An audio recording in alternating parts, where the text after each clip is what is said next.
Hay una expresión coloquial que viene como anillo al dedo para ilustrar lo mucho que los más mayores, los que nacieron antes que las tecnologías que nos gobiernan, dominan conceptos como la inteligencia artificial, el metaverso, las criptomonedas o la ciberseguridad. Esa expresión, obtenida sin necesidad de algoritmos ni minería de datos, es «mande», así con interrogaciones. Los más mayores y muchos de los que no lo son tanto, aunque también se vean superados en ocasiones por los avances de la digitalización. Porque son avances, ¿verdad? Susana Yuna, consultora de estrategia digital. Por supuesto que son avances. La pregunta es clara y la respuesta también.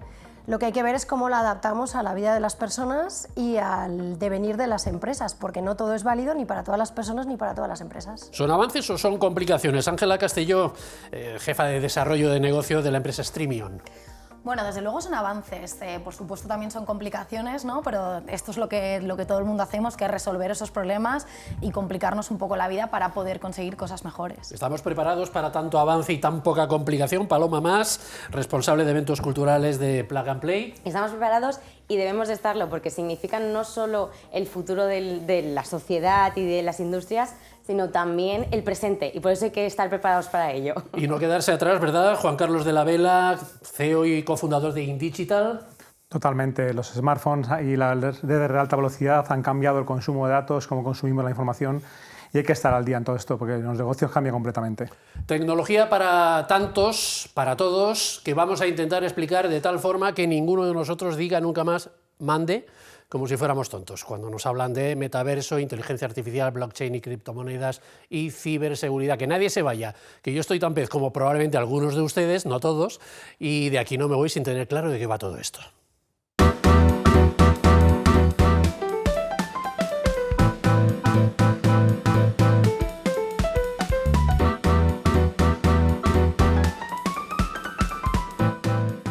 Vamos a empezar por la inteligencia artificial. ¿De qué va esto? ¿En qué manera nos va a cambiar, nos va a modificar nuestras vidas? ¿Quién se atreve? ¿Quién rompe el fuego?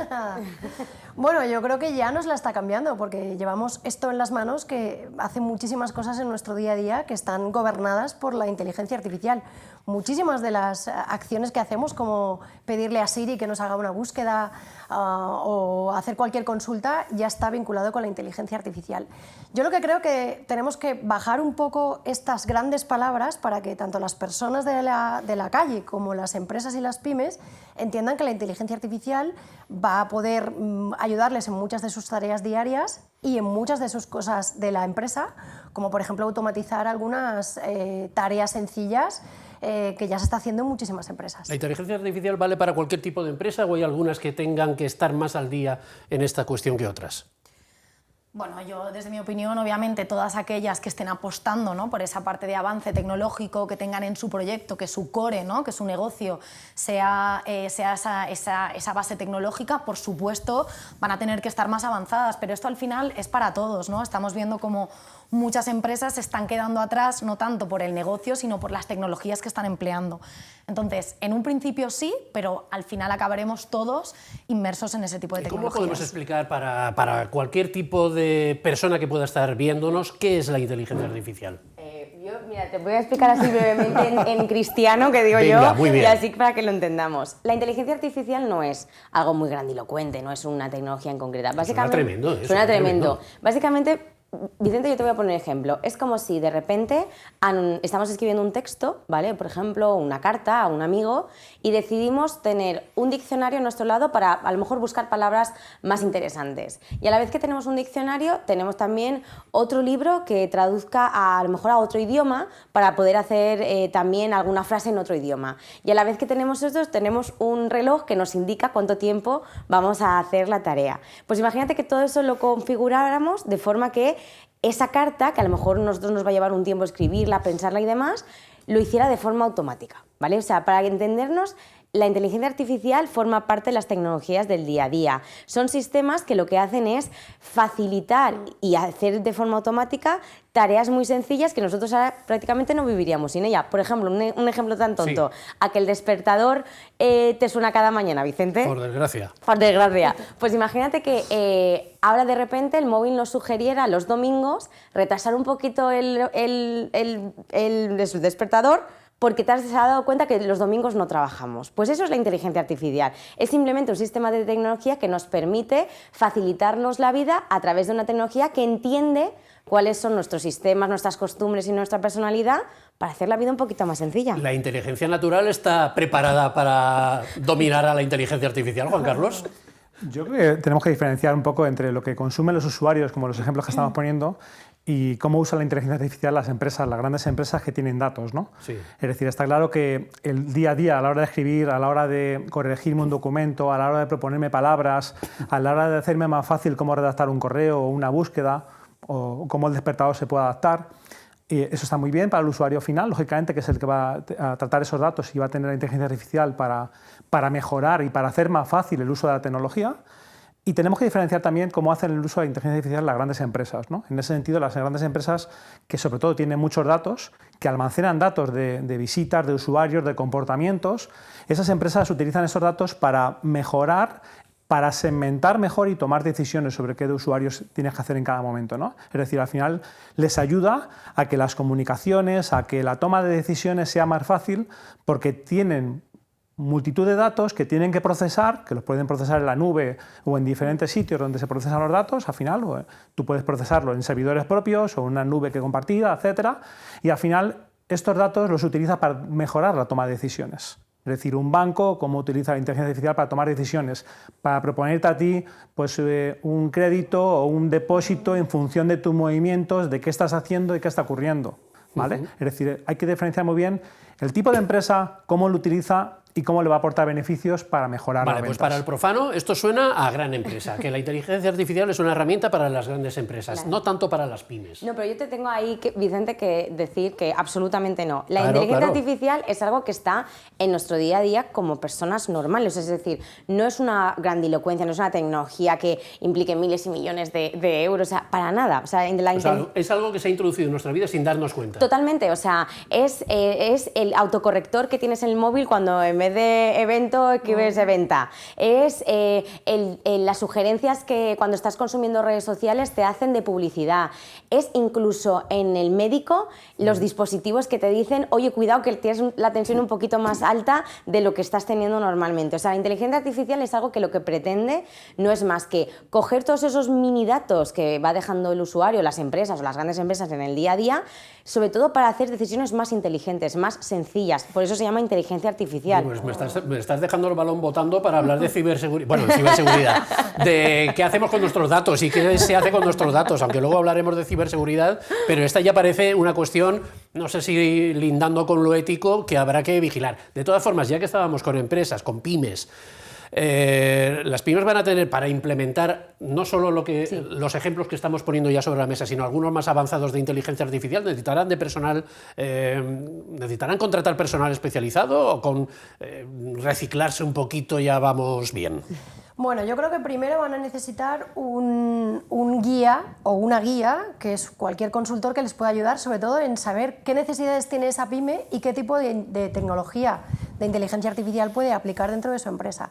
Y a partir de ahí, cualquier cambio tecnológico que apliquemos a una empresa, da igual el tamaño que sea, tiene que empezar por las personas. Las personas tienen que hacer ese cambio cultural del que tanto hablamos los consultores para que ese ERP, ese CRM, ese lo que sea que Uy, tengas, qué cosas más raras me estás diciendo. esos sistemas de automatización de tareas que se hacen fáciles dentro de las empresas sean adoptados por las personas, porque va a haber de entrada, la gente que lleva mucho tiempo trabajando en una pyme, un rechazo a, espera, yo esto siempre lo he hecho así, no me pongas esto a otro ahora que me estás complicando la vida.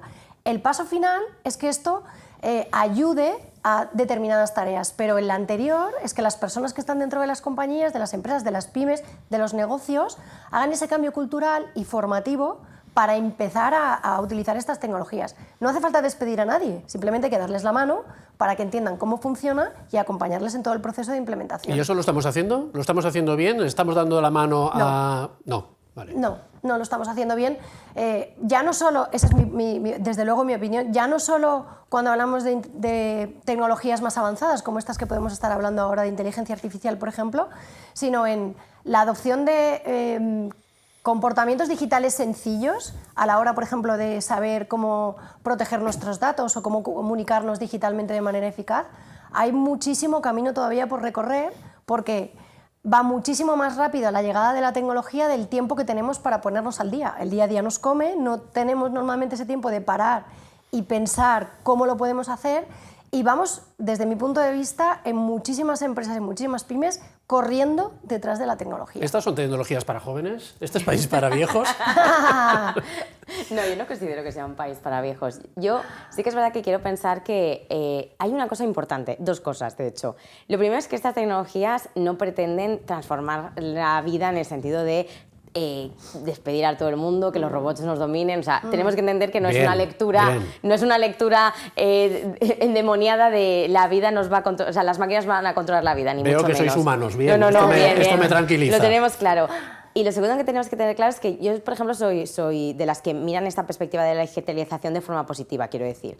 Para mí hay una lectura muy sencilla de entender, que es que la innovación es una innovación cuando realmente está transformando la vida de quien la está implementando, para ¿no? Bien. Para bien. Entonces, para mí, por ejemplo, hay una empresa que a lo mejor, un banco que lógicamente la digitalización que tenga pues puede ser grandilocuente, llevan años digitalizando procesos y demás, y puede haber una comercio de barrio que a lo mejor ha estado toda la vida apuntando en papel los pedidos y que su gran innovación esté en un ordenador que directamente pues, te pongan los pedidos en un sistema, ¿no? O en una agenda. Entonces hay que entender que estamos en una era en la que no hay una digitalización o una innovación concreta, hay muchas lecturas de muchos tipos de tecnologías que al final lo que tenemos que hacer, y aquí somos inteligentes nosotros los seres humanos, es coger aquella tecnología o aquella innovación que a nosotros nos transforme la vida, y eso es muy importante. Porque no todo vale, no todo nos va a servir, no todo va a ser de aplicación en materia de inteligencia artificial para nuestras empresas, para nuestras vidas, ¿no? Totalmente. Mira, si te fijas un poco, yo creo que a la pyme todavía esto le suena como mucho, muy futurista, ¿no? Sí. En mi opinión, porque el problema que tenemos más grande ahora mismo es que la pyme todavía, hay muchísimas pymes que no tienen una página web responsive, una página web en condiciones, no tienen integrados servicios en la página web para que tú mandes un correo para pedir un presupuesto y te respondan, no tienen integrado canales de comunicación para crecer sus negocios. Entonces, cuando una pyme le habla de inteligencia artificial, yo creo que le suena muy lejano, sobre todo porque antes comentábamos el caso de CRM. Un CRM es una base de datos donde almacenas información de clientes, oportunidades, etcétera. Ahí es donde los comerciales dicen, ya he visitado a este señor. Eso. Es un ejemplo. Para que lo sepan todos los demás. Hay CRM gratuitos, imagínate, hay CRM que existen gratuitos en la nube, que se pueden utilizar, que ya es un gran paso para una pyme pequeña. Entonces, yo creo que la pyme ahora mismo le queda todavía mucho que hacer para tener una web en condiciones y para tener un mínimo CRM donde guardar la información. Entonces, todo esto de inteligencia artificial creo que le suena muy a futurista y tenemos que hablar de más mediana gran empresa para hablar de inteligencia artificial, que vayan a implantar y vayan a hacer cosas y vayan a sacar provecho de datos, almacenamiento de datos, etcétera, porque la pyme no tiene datos que almacenar. La pyme al final almacena y tiene 4 teléfonos, 4 nombres y la factura te la hace a mano, te la envía por correo si es que se acuerda dentro de una semana y no tiene automatizadas cosas claves. Sí, pero por ejemplo, si pensamos en pymes que puedan tener, no sé, 60 o 70 empleados, todo lo que hay una tecnología o una disciplina que se llama People Analytics, que lo que hace es extraer muchos datos del comportamiento, del desempeño de las empresas, de las personas en las empresas. Una pyme que tenga 60, 70 empleados, que facture, no sé, 10 millones, 8 millones, 5 millones de euros, estamos hablando de una pequeña empresa. Y todo ese trabajo que puede hacer de extraer los datos del comportamiento, de a qué hora entran, de cuándo faltan, del desempeño, con esta disciplina que te digo, que es People Analytics basada en inteligencia artificial, puede hacer de manera predictiva muchas mejoras o muchas propuestas para mejorar el día a día de las personas dentro de las empresas. Y no estamos hablando de una gran empresa, de una gran operadora de telefonía móvil, estamos hablando de una industria pequeñita de la Comunidad Valenciana. O sea que se puede aterrizar dependiendo de dónde tenga la necesidad la empresa. Lo que no es válido es abrir el manual y decir, todas estas inteligencias artificiales, pues mira, me gusta esta. No, hay que hacer todo un diagnóstico previo y ver dentro de las prioridades de la empresa dónde le duele más. Ahí es donde entras tú y la gente que es como tú. Correcto, dónde te duele y dónde te duele, vamos. Nos a explicas. lo mejor no le duele nada, Vicente, a lo mejor es, mira, pues estás en un momento en el que probablemente la digitalización de tu empresa vaya más por la parte de comunicación. Sí. Y más adelante, cuando estéis más maduros, culturalmente y digitalmente más avanzados, metemos otras cosas. Porque no es siempre sí porque sí. Las startups, ¿qué tienen que ver con todo esto? Bueno, las startups al final lo que hacen es hacer fácil este camino, ¿no? Es verdad que ahora estamos viendo pues, el auge, yo creo que hace unos años nadie sabía lo que... Bueno, ¿cómo definimos startups? ¿Empresas Bueno, emergentes, tecnológicas? Esa es una gran pregunta, ¿no? Tradicionalmente startup se define un poco como esa empresa de reciente creación que está enfocada en un producto o un servicio que sea innovador, ¿no? Entonces, al final una startup normalmente es que preguntamos, oye, Airbnb es una startup, por ejemplo, con la magnitud que tiene, sí, o empresas muy grandes siguen siendo una Globo española, sigue siendo una startup. Al final, una startup tiene como básicamente esa base tecnológica, es lo que define un poco el proyecto, y luego por otro lado el concepto de escalabilidad, que para mí normalmente es la gran diferencia con respecto a empresas tradicionales. Escalabilidad. ¿No? Escalabilidad, te explico. Es decir, cuando yo, por ejemplo, analizo una empresa que produce y vende coches, para yo vender más coches tengo que producir más, ¿no? Con lo cual mis ventas deberán ir acompañadas de un aumento de costes. Mientras que cuando hablo de una startup, yo puedo incrementar mis ventas sin necesidad de incrementar mis costes. Y pongo un ejemplo. Airbnb pusieron un tuit en el que decían, oye, Marriott ha dicho que este año va a sacar 30.000 habitaciones nuevas y para ello va a invertir en construir un hotel nuevo. Quedarte el solar, construirlo, contratar a gente, todo, bueno, en fin, todo lo que conlleva esto, ¿no? Airbnb, por la plataforma que tiene, simplemente con una campaña de marketing, son capaces de incrementar esas 30.000 habitaciones nuevas en menos de un mes. Entonces, este es el concepto de escalabilidad, que se consigue a través de la tecnología. Entonces, volviendo un poco... Toma aire.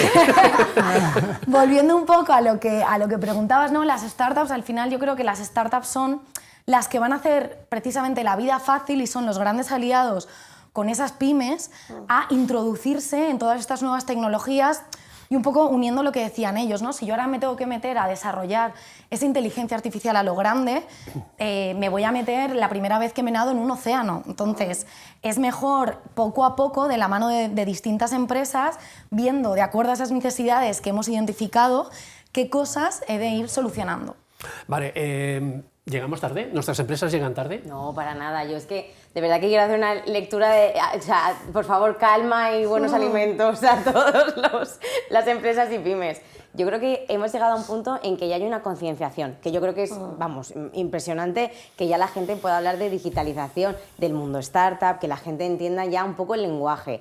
Yo para mí creo que la clave ahora está en traducir un poquito más el lenguaje que habla la tecnología, la digitalización y las startups con el lenguaje que hablan las pymes, las medianas empresas y las empresas más tradicionales. Para mí estamos en un camino en hacer un diccionario común, por así decirlo, sí, en el que se entiendan ambas partes, sobre todo por una cuestión básica.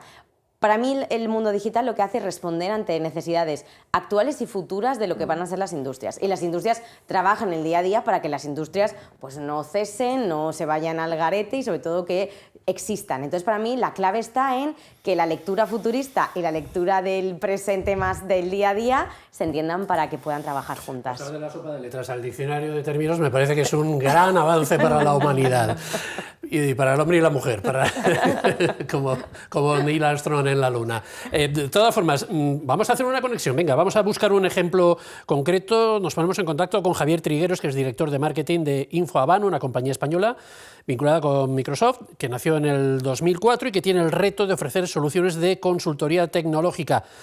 Javier, creo que vosotros tenéis una solución de inteligencia artificial de la que nos podrías hablar un par de minutitos, ¿no? ¿Qué tal? Sí, ¿qué tal? Bueno, buenos días a todos. Realmente nosotros, bueno, somos, como bien has dicho, somos partners de Microsoft y nosotros lo que estamos viendo hoy en día es que Microsoft está apostando muy fuerte en la parte de inteligencia artificial durante los últimos 10 años y nosotros, al ser proveedores de, bueno, partners de ellos, vemos cómo Microsoft lo traslada a las aplicaciones de negocio que nosotros implementamos y cómo nuestros clientes cada vez nos lo demandan, incluso los propios consumidores. Entonces, bueno, ¿qué nos está ofreciendo estas soluciones? Pues, por ejemplo, mejorar la experiencia de cliente, ¿no? A través de la inteligencia artificial y el aprendizaje automático, que es una de las patas pues, clave de la propia inteligencia artificial, vemos cómo podemos, a través de estas soluciones, predecir el comportamiento del cliente, ¿vale? Basado en un histórico de acciones. De esta manera nos permite anticiparnos a cualquier acción que vaya a realizar el cliente y nosotros podamos impulsar esa relación comercial. un ejemplo claro que podamos ver, pues por ejemplo, la tasa de abandono.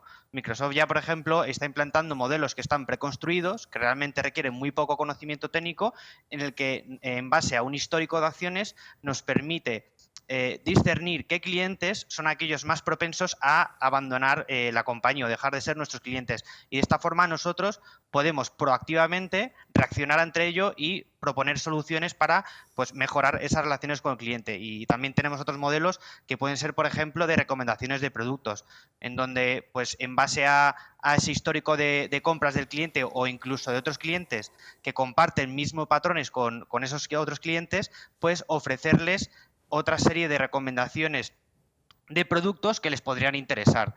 Y esto simplemente es unos simples ejemplos que nosotros vemos hoy en día de cómo la inteligencia artificial se va incluyendo en las soluciones de negocio y queda al alcance de la mano de los clientes, sin necesidad de tener que desarrollar, pues, grandes modelos, ¿no?, que requieren pues un conocimiento técnico y un equipo de data scientist. Oye, qué interesante Otro eso de la tipo de tasa de ejemplos. abandono. ¿Funciona de verdad la herramienta? Sí, realmente es algo que nos están pidiendo mucho los clientes. Viene de una herramienta que se llama las Customer Data Platform, que no sé si la habéis oído, o las famosas CDPs, que al final lo que haces es unificar todos esos datos de clientes que tienes en diferentes fuentes de datos, ya sea en un sistema de ERP, en tu propio CRM, en tus plataformas de social selling, y eso al final lo que haces es pues unificas toda esa información, y lo que hace el modelo de Machine Learning basado en la inteligencia artificial es utilizar todos esos datos, ¿vale? Los explota y te recomienda acciones a llevar a cabo con esos clientes. Pues sobre todo en este caso el modelo preconstruido que comentamos te indica, pues, si este cliente tiene una tasa de abandono alta, baja o media, ¿vale? Con un porcentaje. Entonces es algo que está gustando mucho en los clientes y que realmente es algo que nos piden, pero sí que es verdad que al final, pues, la inteligencia artificial es algo que abarca muchísimo, desde pequeñas cosas a grandes desarrollos, y bueno, pues las empresas están un poco con pies de plomo, pero con muchas ganas de aplicarlo, ¿vale? Y Muy bien. bueno, pues luego Sí. tenemos también... Dime. Dime. No, y comentaba también que teníamos otros tipos de otras patas también de la inteligencia artificial, como puede ser el procesamiento del lenguaje natural, donde al final, pues, utilizamos la inteligencia artificial para procesar o interpretar textos y datos, ¿vale? Y al final digitalizarlo, y eso también es algo que nos están pidiendo mucho. Un ejemplo real que hemos aplicado en un cliente es, por ejemplo, analizar esas reseñas que aplicaban sus propios clientes del sector hotelero, analizar pues, en base a palabras clave si esas reseñas son buenas o son malas, y automáticamente procesarlas para que alguien las pueda abordar en un corto periodo de tiempo e intentar mejorar esa experiencia de cliente. Entonces, al final, pues, ya sea a través del procesamiento del lenguaje natural, del aprendizaje automático, o incluso de chatbots o asistente de voz, la inteligencia artificial está muy a la orden del día, sobre todo en las soluciones de negocio que nosotros implementamos de Microsoft. Muy bien, Javier, pues muchísimas gracias, muy interesante todo lo que nos cuentas. Tan interesante que no sé yo hasta qué punto No. que os suscita todo lo que acabamos de oír. Yo creo que básicamente Javier lo que ha intentado trasladar es que a día de hoy vamos generando todo el rato información de todo tipo, o sea, desde el uso que hacemos con el móvil, el uso que hacemos con el ordenador, y básicamente eso. La inteligencia artificial, para dejarlo claro, es aquella que nos permite facilitarnos la vida con sugerencias, predicciones, por ejemplo, que no lo hemos comentado, y que es muy interesante. Nos permite sobre todo tener un avance de nuestro día a día de forma sencilla, de manera que a lo mejor tareas, sugerencias o cosas del día a día que antes no se nos hubiese ocurrido que nadie nos sugiriera, pues ahora lo tenemos en una base diaria, básicamente. No demonicemos, por favor, la inteligencia artificial, y sobre todo intentemos entender que nos viene a facilitar la vida, y de hecho luego hilamos con lo de la ciberseguridad, que también... Vamos a empezar ya mismo. Lo único es que yo antes quería decirle a Susana, Dime. esa frase de los nativos digitales no existen, ¿es tuya? Correcto. Bueno, yo tengo un libro que tiene esa frase como título, un libro colaborativo donde los derechos de autor están cedidos, para que no penséis nadie que es un momento comercial. Y efectivamente, los nativos digitales no existen por una sencilla razón, y es porque se les ha puesto esta etiqueta solo por haber nacido en una era donde todo lo digital está muy al alcance, pero que tú sepas tocar un iPhone, un teléfono, una tablet o un ordenador con los dedos, aunque tengas 8 meses, no quiere decir que tengas capacidades digitales. Más bien, Los chavales, las chavalas, los adolescentes, los niños son bastante patosos digitales desde el principio. ¿Qué me dices? Sí. Una cosa es que sepan apagar, encender, poner un filtro, y otra cosa es que sepan exactamente cómo funciona o pasar de pantalla. Todos somos inmigrantes digitales, Vicente, todas las edades, da igual la que tengas. Y nos hace falta a todos la cultura digital. Yo lo reconozco. Tanto es así que vamos a dejar ya este asunto de lado, vamos al Chapter 2, nos vamos a la ciberseguridad y os pregunto directamente, ¿nuestras empresas están preparadas para los desafíos que suponen estas nuevas tecnologías y la acción de los malos? ¿Existen? Yo te diría que depende un poco de qué empresa y qué datos almacena. Te lo he puesto fácil, te lo he puesto fácil. En ese sentido, ¿no? Es decir, al yo final, voy a decir que no, por si te sirve. Muy bien. Depende de qué tipo de empresa. Es decir, yo creo que difícil. Creo que no estamos todos preparados. Esto es como cuando entras a tu casa y te acuerdas que la cerradura que tenías era mala y no tienes una cerradura buena. Al final la ciberseguridad, es decir, los hackers, todos estamos de alguna forma expuestos. A cualquiera nos pueden entrar de diferentes formas. Hay que invertir en medidas de seguridad y sobre todo que los datos que tengas que sean personales estén cifrados en tu base de datos. Antes hablábamos de que esto, pues a una pyme pequeña que todavía no tiene un CRM, pues poco le va a afectar, a no ser que le quiten el cuaderno de casa, ¿no? Sí.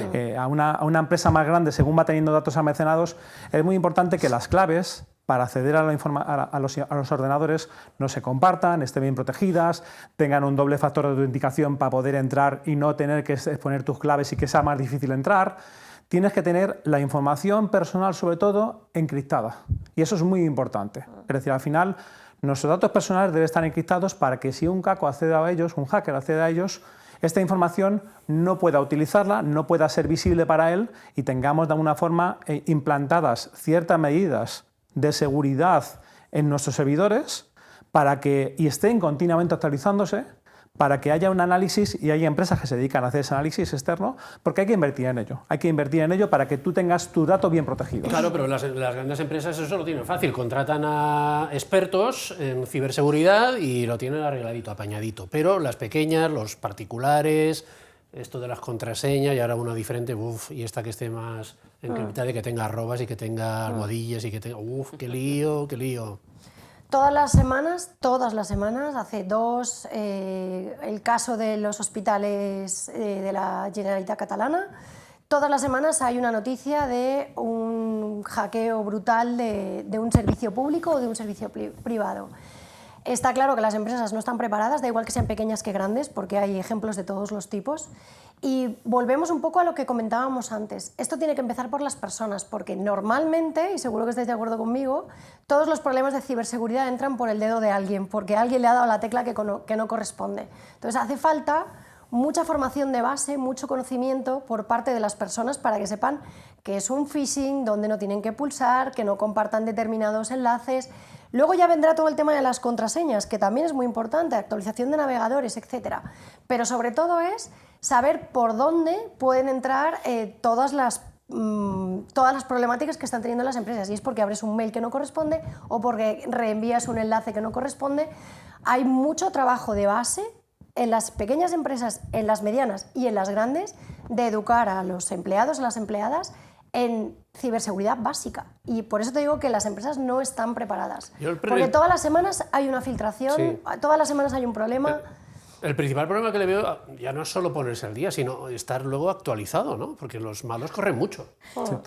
Y es que, o sea, me sabe fatal porque yo quiero de verdad hacer una lectura más positiva de la vida. Pues hazla. O sea, lo que quiero decir, Vicente, es que tú, por ejemplo, te compras una casa y tienes una puerta que es la que excede a la casa. Sí. Esa puede tener una cerradura o puede tener un sistema de alarmas brutal para tal. Y puede ser que con el sistema de alarmas te entre gente y con una cerradura no te entre nadie. O sea, lo que quiero decir es que la ciberseguridad no es más que esa capa que tenemos para cuidar nuestra casa, ¿no? Pues en vez de nuestra casa lo que estamos cuidando es nuestro mundo digital, ¿no? Pues cuando accedemos a la cuenta del banco, cuando mandamos un mensaje o cuando estamos haciendo una compra en internet. Las grandes empresas se están cuidando mucho en tenerlo así, pero es verdad que las pymes necesitan un poquito más de formación, pero como todos, es decir, yo creo que en la era digital, cuando tenemos un mundo tan desconocido, es muy importante hacerle entender a la gente pues que, oye, pues que pueden haber una serie de ladrones o de gente que pueden acceder a esos datos o no, insisto, o sea, no está, Ya, o sea, ya. eso hay que matizarlo porque no están ahí los ladrones, los hackers, que son esos dos ladrones digitales, esperando a que tú mandes un mensaje, que pongas una contraseña para robártela directamente. buscan los hackers? Pero, a No, ver, sí. hace 3, 4... Yo soy la defensora de la parte buena de la tecnología, Sí. estoy quedando como la mala cuando para nada, ni en absoluto. Pero conforme va avanzando la tecnología, los hackers también van avanzando y saben y estudian el comportamiento humano. Entonces, a mí, que soy una gran fan de la cerveza, me mandas un enlace diciéndome de mi madre o de alguien en un grupo que si pincho aquí... Cerveza gratis. Cerveza gratis con una nevera monísima de una marca que te encanta, directamente estás dándole a ese enlace y estás poniendo en peligro tus datos y los de la gente que se relaciona contigo. Entonces, hay que hacerle entender a la gente que todo lo que circula muchísima información, ya no solo enlaces peligrosos, sino fake news, para que vamos a hablar de este tema, no hay que pinchar. Y es muy fácil porque esas direcciones, esas URLs, como les llamamos, son rarísimas. Lo que pasa es que tú solo ves la marca de la cerveza. Entonces hace falta muchísima educación y muchísima divulgación para que la gente de la calle no comparta muchísimos enlaces que todas las semanas. Sí. De cerveza, de operadoras, de todas las semanas. Fíjate que hay dos canales que han sido de alguna forma que han hecho que estos ataques de phishing crezcan muchísimo. Uno es el SMS. El SMS que lleva aquí con nosotros mucho tiempo. Desde el año 94 pues se puede mandar, 93 que aparecieron las redes 2G, se empezaban a mandar SMS. El SMS es un canal no cifrado, en primer lugar. Yo puedo mandar un SMS a todos ahora mismo aquí diciendo que soy del BBVA y que entréis en esta URL y me deis vuestros datos.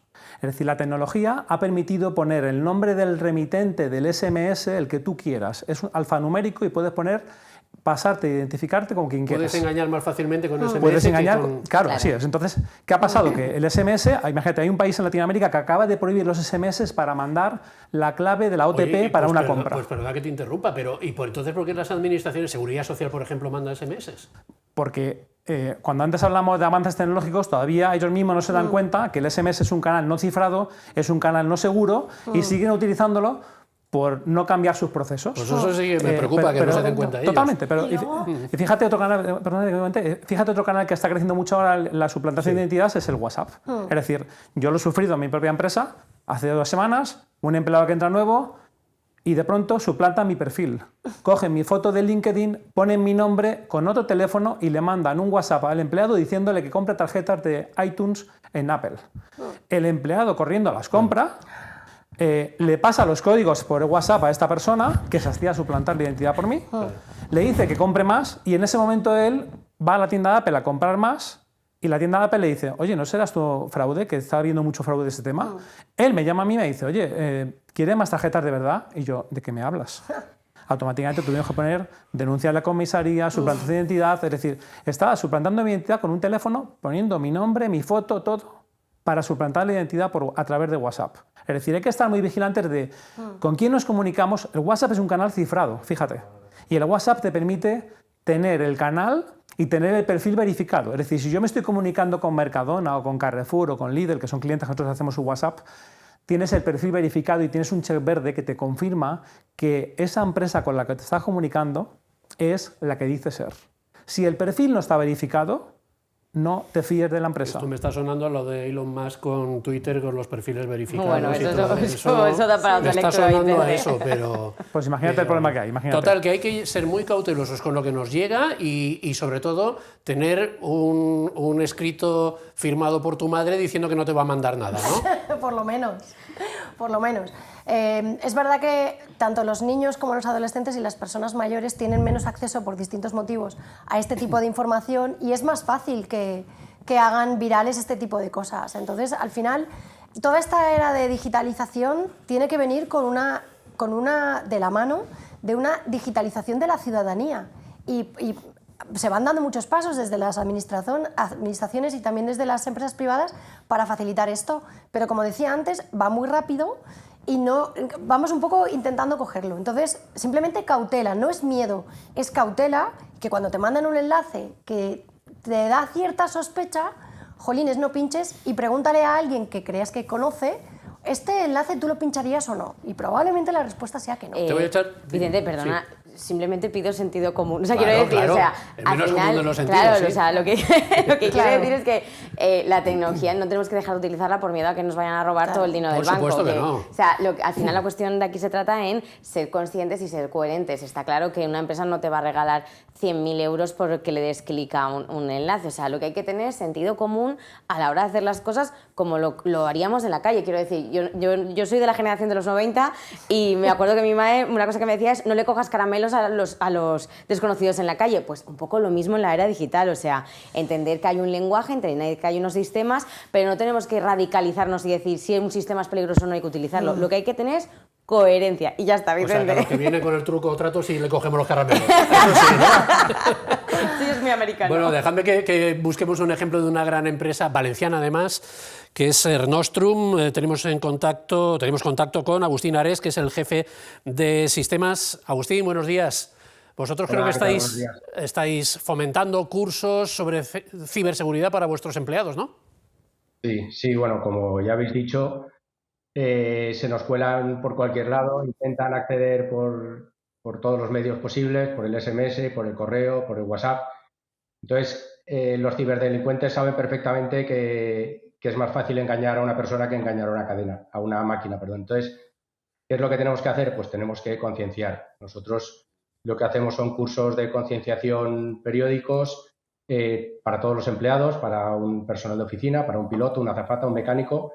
Al final, todos utilizan la tecnología de una manera o de otra y todos son susceptibles de ser atacados. Entonces, además de estos cursos de concienciación donde les explicamos pues, todo lo que habéis estado contando, lanzamos píldoras que llamamos nosotros de simulaciones de phishing, por ejemplo. Les mandamos un correo lo más parecido a uno real para ver si pican o no pican, y si pican, pues luego les hacemos saber por dónde han picado, cuál ha sido el problema, qué se tiene que fijar para no volver a picar.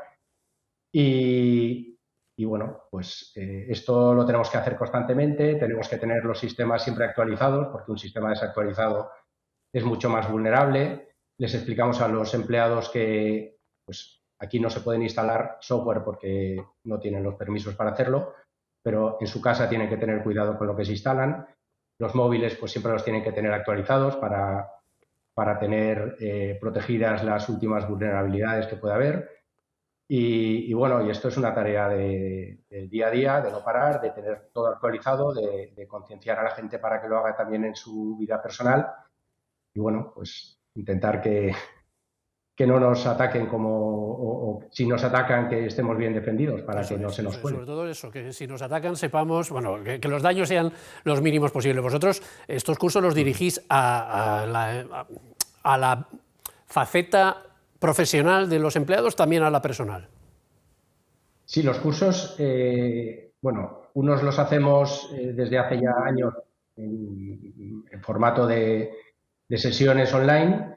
Ahora ya por requerimientos también del sector de la aviación, pues tenemos que hacer una serie de cursos reglados con un temario determinado y una duración determinada también, con obligación de que lo hagan todos los empleados. Pero al final lo que les explicamos les sirve tanto para su trabajo en la oficina como para su trabajo en casa. En la oficina pues hay que dejar siempre el ordenador bloqueado porque no sabemos quién puede entrar. Cuando vean un correo que tengan duda de dónde proviene, pues que se aseguren de que el remitente es el que dice ser. Si se recibe una llamada, hay un caso muy típico que es lo que se llama el fraude del CEO, que es alguien recibe una llamada de teléfono del presidente diciéndole que tiene que hacer una transferencia urgente por un tema que no puede esperar. Claro, el que recibe la llamada puede que conozca al presidente o que no lo conozca. Entonces, lo que ya saben es que tienen que hacer lo que llamamos un doble check, es decir, llamar por teléfono para asegurarse de que quien ha llamado es quien realmente dice ser. Al final el teléfono es lo más fiable de todo, por lo que veo. Agustín, una pregunta fuera de menú para acabar. Sí. El sector de la aviación es de los más delicados, ¿no? Sí. En materia de seguridad. sí, de los más delicados y también de los más atacados. Entonces, tenemos que estar siempre muy alerta. Nosotros, pues, intentamos contar con medios bastante avanzados y bueno, y aún así no se libra nadie, pero tenemos que intentar eso. Fenomenal, Agustín, pues muchísimas gracias por el testimonio que nos has brindado. Vale, gracias. En las empresas es importante eso que llaman capar, ¿no? Para que la gente no se baje programas o se baje cosas, aplicaciones o lo que sea, que después dan problemas. Claro, o sea, al final lo que se trata es de prevención y de intentar hacer una formación exhaustiva. El ejemplo que nos ha puesto Nostrum yo creo que es muy concreto y además es algo que yo te diría que ya la gran mayoría de empresas que están digitalizadas lo hacen, y lo que nos queda un poco es concienciar un poquito más al usuario, ¿no? Al usuario de calle, el que utiliza redes sociales, el que utiliza móvil, SMS y demás, para que sea consciente de que hay que intentar eso, no picar siempre, tener coherencia y tener sentido común a la hora de utilizar los sistemas tecnológicos. Ay, lo malo es cuando vamos muy rápidos, ¿no? Que no pensamos tanto si esos que nos ofrecían la cerveza son los cerveceros o no. Yo creo que efectivamente, ¿no? En general vamos todos muy rápidos, a veces hacemos cosas que no deben, pero yo creo que también esto hay que verlo desde un punto de vista muy interesante, y es la oportunidad que hay hacia nuevos trabajos, nuevas posiciones, de decir, es que esta materia a día de hoy es muy importante y cada vez lo va a ser más, y hacen falta esas personas cualificadas, además de cada uno formarse para hacer un buen uso, pero además está habiendo una oportunidad, nuevas carreras profesionales que a día de hoy no existen, ¿no? Entonces, todo esto efectivamente no se trata de verlo desde buenos o malos, sino de decir, bueno, esto genera una serie de problemas que antes no teníamos, pero también genera otras oportunidades, ¿no? Y la realidad, bueno, pues es que lo que es la parte de todo lo que es la digitalización y de este mundo digital es una realidad, entonces simplemente lo que tenemos es que adaptarnos a ello. ¿Veis sectores que sean especialmente vulnerables, sí, claro, respecto de otros? Totalmente, es decir, todos los que manejen datos personales al final son los sectores que más están de alguna forma expuestos a ataques, y yo creo que debería invertirse más en ciberseguridad, es decir, debería invertirse más, ser más conscientes las empresas en dedicar parte de sus trabajos, parte de sus sprints a revisar los servidores, el tema de seguridad, a revisar todos estos puntos, porque es muy importante que inviertan mucho dinero en estar protegidos estos datos. Es decir, muchas veces firmamos temas de GDPR, lo firmamos un acuerdo, pero guardamos datos personales de usuarios, y todas aquellas empresas que tengan teléfonos, direcciones, tarjetas bancarias guardadas, etcétera, eso es muy importante, son las que más sufren ataques de alguna forma, porque son las que más de alguna forma tienen datos que son valiosos para el hacker, para poder venderlos o para poder comercializarlos. Muy bien. Pues si os parece, pasamos al tercer capítulo de nuestra charla de hoy, al del blockchain y las criptomonedas. Vale, empecemos por explicar qué es el blockchain. Va. Vale. A ver, yo me gusta explicar mucho el blockchain a nivel usuario general, que es como estás enferma. Como se lo explicaría yo a mi abuela, que esto es muy sencillo. El blockchain básicamente es como si todos los de aquí que estamos presentes decimos, mira, vamos a crear una cadena, una especie de red, ¿vale? Y todo lo que entre en la mesa, vos imaginamos que hay una mesa aquí, todo lo que entre en la mesa solo puede entrar en la mesa si todos estamos de acuerdo con ello, ¿vale? Hasta ahí lo tenemos todo claro. Sí. Entonces, si queremos que entre un papel en la mesa, tiene que estar eso, consensuado con todos los presentes.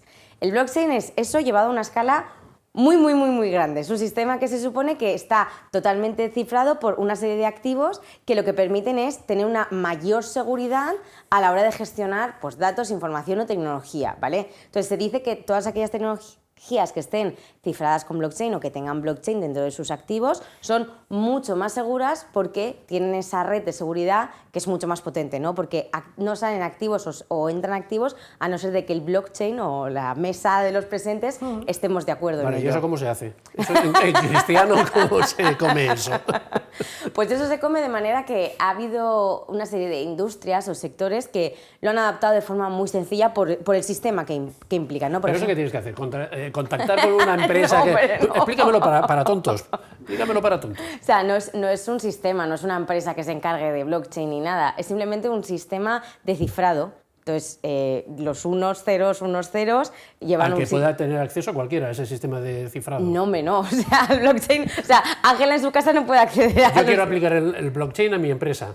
Vale, es que cuéntame, ¿qué hago? No es aplicar el blockchain a tu empresa, es que a través de una tecnología con blockchain tú puedas aplicar tecnologías más seguras a tu empresa. Pero no es como voy a de repente a crear una cadena de blockchain, no. Es simplemente una lectura, un cifrado mucho más seguro de lo que sería la tecnología normal y corriente que tú puedas hacer, Vicente. Vale, pero yo quiero saber cómo aplico eso dentro de mi empresa o a mis productos. ¿Cómo se hace eso? Para añadir un poco a lo que está comentando Sí, yo, claro. fíjate, te diría que el blockchain es un libro de registro, un libro de contabilidad, donde registras información que tú quieras. Por ejemplo, tú tienes una conversación, un fichero, unas escrituras, tú puedes crear un hash. Crear un hash es como crear un dato alfanumérico que identifica esa conversación o esa escritura, que si cambias una sola coma, automáticamente el hash va a cambiar, y ese hash lo puedes tokenizar, meterlo en blockchain y te devuelve una fecha y una hora en la cual tú has guardado esa información.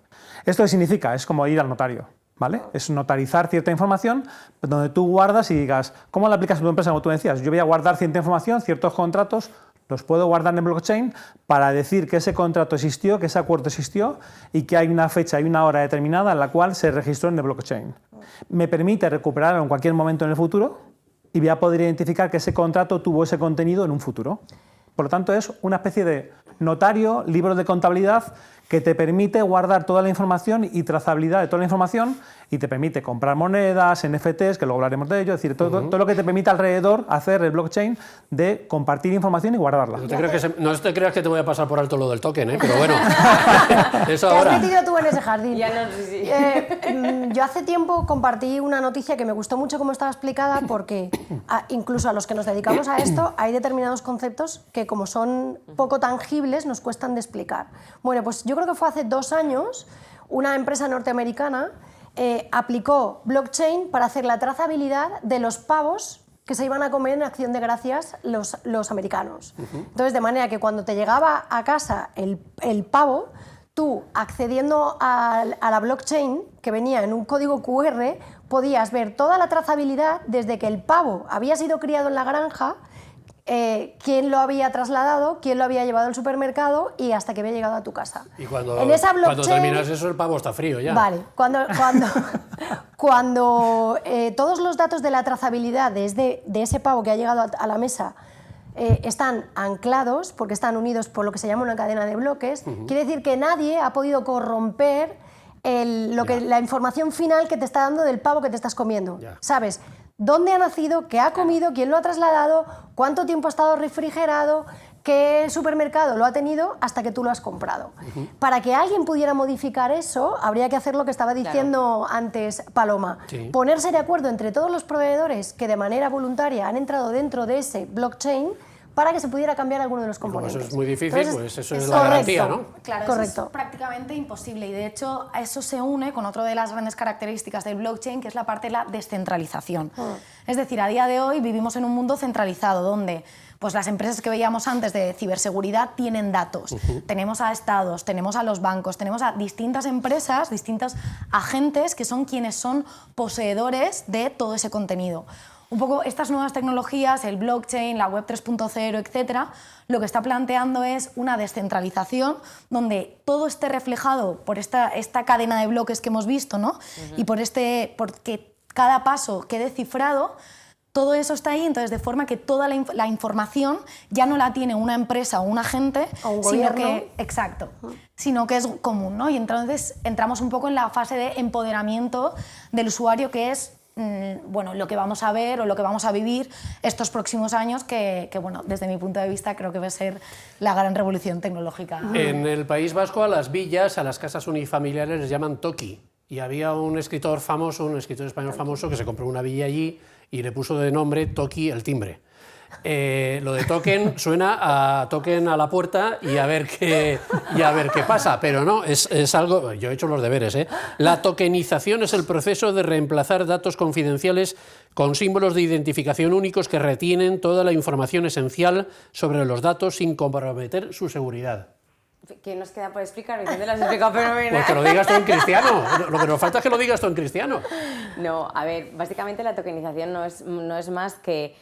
vamos a seguir con el ejemplo de la mesa y la hoja, Muy ¿vale? bien. Porque yo creo que Ese ya no lo se ha visualizado esa hoja que entra, ¿vale? Imagínate que esa hoja tiene una serie de datos y que esos datos son muy importantes. Son unos datos excesivamente importantes porque ahí hemos puesto la firma, por ejemplo, de cada uno del banco, ¿vale? En vez de tener esa hoja doblada en un papel y teniéndola, lo que vamos a crear es a lo mejor una especie de cajita para meter la hoja, bloquearla aún más para que cuando pase un tercero y vea aquí la hoja, no vea los datos de esa hoja, ¿vale? Vale. Eso es lo que has explicado Ojalá. en la definición. Pues me gusta más cómo lo dices tú, la verdad. Yo es que en su momento tuve que explicar a... O sea, esto es muy complicado de entender. Encima, si le sumamos los anglicismos, si le sumamos las nuevas palabras, si le sumamos las palabras que el diccionario ya ni ha traducido porque ha dicho, mira, cogemos mejor el anglicismo y ya ha arreglado. Si sumamos todo eso, es complicado de entender. O sea, Hombre, a mí no de es todo fácil. lo que estamos tratando hoy, y aún nos quedan algunas cosas por tratar, me parece lo más complicado. Claro, y esto, yo, ¿no? para mí, Vicente, una lectura importante.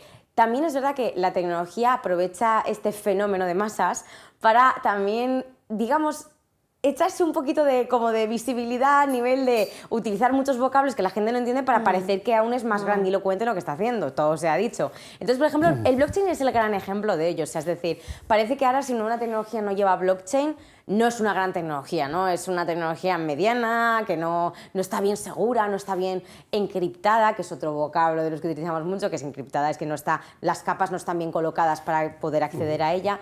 Pero la realidad es que la tecnología se debe adaptar a la necesidad. O sea, es decir, si nosotros tenemos, por ejemplo, un sistema de control de activos, como el que bien explicaba Susana, que es para ver, por ejemplo, dónde está el pavo en cada momento, pues a lo mejor no necesitas un sistema como blockchain, que es muy complicado de gestionar para hacerlo, sino a lo mejor simplemente con una buena tecnología bien desarrollada puedes obtener el mismo resultado sin peligros de ni que te roben nada, ni que nadie sepa la información correcta, ni nada. O sea, hay que adaptar cada tecnología a cada momento. En el siglo de oro también, esto de los vocablos rebuscados, la culta latín y parla, que creo que era de Quevedo hablando de Góngora. Correcto. O sea que, bueno, ¿y cómo se liga esto del blockchain con las criptomonedas? Que eso es más fácil, vamos a ver, eso le sonará más a la gente en general. ¿Qué tienen que ver lo uno con lo otro? Mira, las criptomonedas ahora mismo hay más de 12.000 criptomonedas en el mercado, ¿vale? Hay dos que son las más conocidas, digamos, Bitcoin, Ethereum, ¿vale? Hay criptomonedas y las criptomonedas al final tú compras una criptomoneda a un precio determinado y en el blockchain es donde se guarda el registro de esa compra, ¿vale? De alguna forma tú tienes la posesión de esa criptomoneda gracias a que en el blockchain ha guardado y te devuelve un registro y te devuelve una clave privada. Sí. Esa clave privada es la que tienes que guardar, muy bien guardada. Las criptomonedas las suele guardar en el wallet. Hay wallets hot, hay wallets cold, luego hablaremos de ellos si quieres. Y estas criptomonedas al final tú las puedes recuperar en cualquier momento con tu clave privada, ¿vale? Puedes venderla, puedes pagar en diferentes sitios con diferentes criptomonedas. Luego cuando hablemos un poco de metaverso, hay metaversos donde compras terrenos con criptomonedas, etc. Y yo creo que también, fíjate un poco lo que ha pasado esta semana pasada, es decir, el segundo exchange más grande del mercado, que es FTX, bancarrota, automáticamente ha habido una hecatombe, ha habido un problema grandísimo de toda la cotización en bolsa de las criptomonedas y fijaros que esta reunión, si lo hubiéramos hecho esta sesión, si lo hubiéramos hecho hace un mes, hubiera sido diferente de hacerla hoy, Sí. ¿vale? Es decir, por todo lo que ha pasado detrás con las criptomonedas. Hay que ver, yo creo, en las criptomonedas hay un poco de especulación, hay que ver cuánta especulación hay en las criptomonedas, es decir, de 12.000 criptomonedas hay que ver cuántas tienen un proyecto real detrás, cuántas de verdad tienen un futuro, ¿vale? Y ha pasado un poco porque que estas criptomonedas de alguna forma ha sido como un auge, ese auge ha sido justo el año pasado, hace un año, ahora mismo en noviembre, después de la época del COVID, cuando todo el mundo invertía y comprábamos de todo, y las criptomonedas llegaron a un valor que ahora están a una décima parte del valor de hace un año.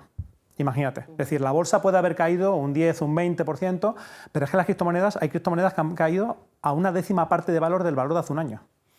¿Vale? Es decir, ha habido mucha especulación, ha habido mucho interés en comprar, en vender criptomonedas. Los exchanges son los únicos ganadores que ha habido en todo esto, porque al final se llevan comisiones por todo, lógicamente. Y las criptomonedas al final están asociadas a blockchain porque es donde se guarda ese registro de esa compra que has realizado tú de criptomoneda. Este fenómeno de esta última semana, de la bancarrota de algunas de las empresas más importantes del sector, ¿esto lo podemos asociar a una burbuja pinchada? Bueno, yo creo que así como blockchain ya es una tecnología que lleva bastantes años y que está muy vinculada a la encriptación que hemos hablado antes y a la seguridad, todo el tema de las criptomonedas sí que está más vinculado a una, no diría burbuja, pero sí es algo que ¿Moda? está... Bueno, moda que también se ha extendido mucho entre la gente joven, hay muchos influencers, youtubers y demás que están haciendo mucho contenido de este tipo. Se ha vendido un poco la idea errónea de que es una manera fácil de ganar dinero y que con una poquita inversión enseguida se puede disparar. Entonces, yo creo que el mensaje debería ser, sobre todo para la gente que está pensando en hacer inversión en criptomonedas, que lo haga con todo el cuidado, porque ahora mismo es un dinero que no sabemos exactamente cómo se va a comportar. Por el histórico que tiene la bolsa y por cómo han funcionado los mercados durante toda la vida, sí que puedes más o menos predecir qué puede pasar, pero en este mundo de las criptomonedas, si tienes 200 euros que te sobran, inviértelos, pero no esperes mucho retorno, porque ahora mismo es un mercado súper volátil. Vale, hacemos como en las películas de Hollywood, rebobinamos y nos vamos a un punto anterior a todo esto que estamos hablando. ¿Qué es una criptomoneda? Bueno, al final, vamos a ver, para mí es como muy fácil entenderlo haciendo un análisis histórico, ¿no? Antiguamente teníamos el oro como ese patrón, ¿no? Era el oro por el que hacíamos esos intercambios. Luego se deja de vincular al oro y ya empezamos a hablar de los estados, y los estados van creando su propia moneda, ¿no? Y al final, ¿qué es la moneda del estado, ¿no? ¿Qué es el euro? ¿Qué es el dólar? ¿Qué es cuando hablamos de todo este tipo de monedas? ¿Un trocito de papel o una moneda? Claro, o cuando yo, por ejemplo, si es que estamos... O un apunte bancario, ¿no? Estamos mucho más inmersos en la tecnología de lo que nos creemos, ¿no? Cuando hacemos una transferencia, cuando tú no ves ese dinero, es un dinero intangible, lo que pasa que supuestamente está garantizado por ese estado, ¿no? Y por la estructura que hay hoy en día. ¿Qué pasa? Que cuando nace el blockchain, nace efectivamente toda esta capacidad tecnológica de dar seguridad sin necesidad de que haya agentes que sean quien lo controlen, y un poco con este objetivo de que sea todo descentralizado, surge la oportunidad de crear esas monedas y de crear nuevas formas de intercambio de dinero basados en una realidad totalmente distinta a la que hemos venido desde estos últimos años, ¿no? Entonces, estas criptomonedas, al final, en vez de estar asociado a el PIB de un país, a un poco la estructura, muchas veces están asociadas a un proyecto en concreto, ¿no? Es decir, cuando uno invierte en blockchain, siempre es importante el invertir sabiendo qué hay detrás, ¿no? Esto es como quien invierte en bolsa a día de hoy y compra acciones, pues tú puedes comprar acciones de Telefónica porque te da seguridad. Bueno, pues puedes comprar Bitcoin si te da seguridad, ¿no? Pero un poco lo interesante del blockchain es que se analicen proyectos y que se apueste por ello. Yo, ya he comentado antes, yo soy una fiel creyente del blockchain y las criptomonedas, y creo que en muy pocos años, igual que ahora mismo vamos con el móvil, vamos con el reloj y pagamos en datáfonos, podremos pagar con criptomonedas. Lo que pasa que, efectivamente, pues ahora estamos viviendo, el otro día leía que un poco la crisis que está viviendo el sector es un poco asociada a la crisis que se vivió en 2008 con la crisis inmobiliaria, etc. No significa que vaya a desaparecer, pero se tiene que reajustar y se tiene que establecer de nuevo. Los detractores de las criptomonedas dicen, claro, es que eso os pasa por invertir en cosas que no tienen el respaldo de instituciones como los bancos centrales. Claro. Pero esto es, vamos a ver, es que en la vida financiera está claro que la digitalización tenía que afectar de alguna manera la vida financiera. Al final, si el dinero se tiene que mover de alguna manera, la manera más sencilla es uniéndose o adaptándose a lo que está más de moda ahora. ¿Qué está más de moda y qué está muy inmerso en nuestras vidas o empieza a estarlo? La tecnología. ¿Qué tiene sentido entonces? Pues crear una moneda digital, que son las criptomonedas en este caso, para poder mover ese dinero que muchas veces pues ya, yo creo que ya la gente no sabe ni cómo invertir ni en qué invertir. No es más que eso, Vicente. Vale, pues vamos a buscar un ejemplo concreto. Vamos a conectar con Carla Castelló, que es la directora de operaciones de Rintal.co, es una empresa que está facilitando la inversión en el sector inmobiliario español. Lo hemos dicho antes, hemos rozado el tema inmobiliario cuando hablábamos de blockchain y criptomonedas. Es una empresa dedicada a la tokenización, concepto del que también hemos hablado un poquito, pero aplicada al sector inmobiliario. Así que, Carla, buenos días, cuéntanos exactamente qué es lo que hacéis vosotros. Esto más o menos dicho de otra manera. Buenos días. Como estaba escuchando el debate, una de las cosas que creo que es importante resaltar es que hay diferentes tipos de criptomonedas y diferentes tipos de tokens. Entonces, nosotros lo que ofrecemos es la posibilidad de invertir en el sector inmobiliario adquiriendo un token. pero ese token es lo que se llama un security token, que es un producto regulado por la CNMV y además no está sujeto a la volatilidad que se asocia al tema cripto. Por lo tanto, en estos temas, como siempre, es mucho más de lo que se oye en los grandes mercados y al final lo importante es esa formación y saber diferenciar en las diferentes tipologías que hay de tipos de criptomonedas. Entonces, ¿nosotros qué es lo que hacemos? Pues al final no deja de ser es una inversión inmobiliaria tradicional en la que el pequeño inversor puede adquirir a partir de 100 euros los derechos económicos generados por la explotación de un inmueble. Me explico. Nosotros, cada inmueble tiene su propio proyecto y tiene su propia moneda. Entonces, nosotros lo que hacemos es que si un proyecto se valora en 100.000 euros, pues entonces lo divides en tokens de 100 euros, con lo cual tendríamos 1.000 tokens. Los inversores adquieren la cantidad de tokens que quieren y nosotros, pues de los rendimientos mensuales que se obtiene del alquiler y luego en la posterior plusvalía de venta, pues ellos van recibiendo en sus wallets o en sus carteras, van recibiendo la parte proporcional obtenida por esa explotación del inmueble. Entonces, en definitiva, es llevar un mercado tradicional como es la inversión inmobiliaria, es ponerla a disposición del pequeño inversor y a través del token puede adquirir esa parte correspondiente de los derechos económicos que genera. ¿Esto es aplicable al mercado inmobiliario en general, presente y sobre todo futuro, o a una parte o podemos sectorializar y que una parte esté metida en estas cuestiones y otra no? Bueno, al final aquí lo que se trata es que se puede tokenizar cualquier cosa, porque al final la tokenización no deja de ser la digitalización de un activo, con lo cual se podría tokenizar cualquier tipo de activo. Luego ahí dependerá también del tema del tipo de inversor, qué tipo de proyectos sean más interesantes y demás. Pero, por ejemplo, Estados Unidos, que va pues bastante por delante en estos temas, por ejemplo, allí están tokenizando muchos otros productos y se está viendo como una fuente alternativa de financiación para el pequeño usuario, tipo a la concesión de hipotecas, etcétera. Entonces, yo creo que es algo que se implantará en el sector y a día de hoy es cierto que todavía es un poco un nicho, precisamente pues por ese miedo y esa falta de conocimiento que al final asocian cualquier tema de blockchain con especulación, cripto y volatilidad. Muchísimas gracias, Carla, por tu testimonio. Muy buenos días. Pues nada, un placer, gracias. Una cuestión final sobre este asunto. Los jóvenes, que también lo rozábamos antes, ¿están cegados con esto del blockchain? Más con cibermonedas que con... Yo creo, Vicente, si te soy sincera, es que hay fácil acceso.